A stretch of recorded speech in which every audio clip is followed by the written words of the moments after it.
Hi friends, ఎలా ఉన్నారు? బాగున్నారా? నేను మీ శ్రీనువాణి.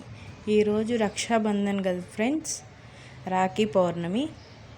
ఈరోజు మా ఇంటికి వచ్చిండు రాఖీ కట్టించుకోవడానికి. మా అన్నకి రాఖీ కడుతున్నా. అన్ని పండగల్లో నాకు రాఖీ పౌర్ణమి అంటే చాలా చాలా ఇష్టం అండి. ఖచ్చితంగా నేను మా అన్నకి ప్రతి సంవత్సరం రాఖీ తప్పకుండా కొడతానండి. ఎన్ని ప్రాబ్లమ్స్ వచ్చినా కానీ మా అన్నకి రాఖీ కట్టుకోకపోతే నాకు ఆ హ్యాపీనెస్సే ఉండదు. మా అన్నకి రాఖీ కడుతుంటే నాకు అంతులేనంత సంతోషంగా ఉంటుంది ఫ్రెండ్స్. ఇంకా మా అన్న రాఖీ పౌర్ణమి ఖచ్చితంగా ఎక్కడున్నా నా కోసం వస్తాడు. లేకపోతే మా అన్న కోసం నేను ఖచ్చితంగా మా అన్న దగ్గరికి వెళ్తాను.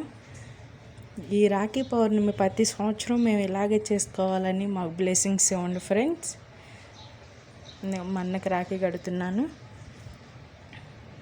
అందరూ ప్రతి అన్న చెల్లెళ్ళు రాఖీ పౌర్ణమికి కంపల్సరీ ఖచ్చితంగా కలుసుకుని ఇలా రాఖీ పౌర్ణమి చేసుకోవాలని నేను మనస్ఫూర్తిగా కోరుకుంటున్నాను. మా అన్న కోసం స్పెషల్గా నేను ఇంట్లోనే గులాబ్ జామ్ చేశానండి. ఇదిగో హారతి ఇవ్వాలి. రాఖీ కట్టిన తర్వాత హారతి ఇస్తున్నాను అన్నయ్యకి కానీ తమ్ముడికి కానీ హారతి ఇవ్వాలి. స్వీట్ తినిపిస్తున్నా. మా అన్న కోసం స్పెషల్గా గులాబ్ జామ్ నా చేతులతో నేనే ప్రిపేర్ చేశానండి. గులాబ్ జామ్ చేశాను. అదిగో స్వీట్ అన్నయ్యకి రాఖీ కట్టిన తర్వాత హారతి ఇచ్చి స్వీట్ పెట్టాలి. ఇప్పుడు మా అన్నయ్య చూడండి గులాబ్ జామ్ నాకు తినిపిస్తున్నాడు.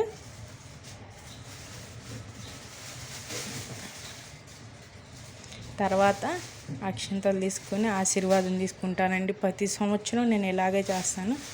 అమ్మ నాన్న తర్వాత మనకు బ్యాక్ బోన్గా ఉండేది బ్రదరేనండి.